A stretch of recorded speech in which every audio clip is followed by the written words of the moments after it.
Brendan Yell is an angel investor and a startup coach, so we thought we'd get him on just to have a chat about how hard it is to get one of these great ideas up and running. Hey, Brendan.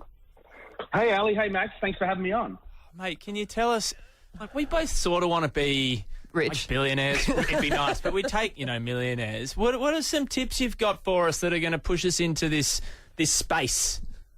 Well, first of all, you do need to have an idea, Damn it. and ideas are fantastic. Everything starts with an idea. However, in startup world, we often say that ideas are a bit like backsides. Everybody's got one. And it's actually what you do with it that actually counts. So there's plenty of times I've seen opportunities go past, and I'm like, I'm just not the right person to do that. Like, a few years ago, I was in the US, and there was this idea of fractional home ownership popping up, and I'm like, wow, nobody loves property development more than Australia. I'm like, I should bring this to Australia. Then I was like, you know what?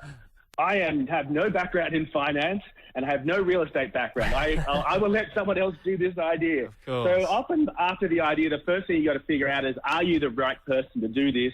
And do you have what's called the domain knowledge? Do you know enough about the industry and the problem to actually make that work?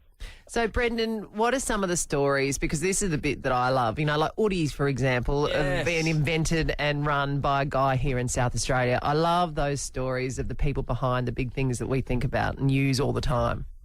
Yeah, cool. Well, probably Australia's most successful startup story would have to be Canva. So Mel and Cliff are a couple of uni students out of Perth, and they were trying to print yearbooks, and they couldn't believe not only how hard design software was to use, but also how expensive it was. So they set themselves on a mission to revolutionize the world of design, and that was what they did. They had this great idea, but they were working on it, and everybody rejected them. And everybody rejected them because they had no technical expertise in their team. And how much would that be worth now? So that company is now worth $40 billion. Billion. Their revenue last year was $2 billion US. $billion dollars. Oh, my day. 100 million people use Canva. Oh, Yeah. what else? What are some other success stories? Oh, boy. Well, of course, in Adelaide, we've got Vino Mofo. So Andre, Justin and Lee decided to change the way we bought wine in Australia.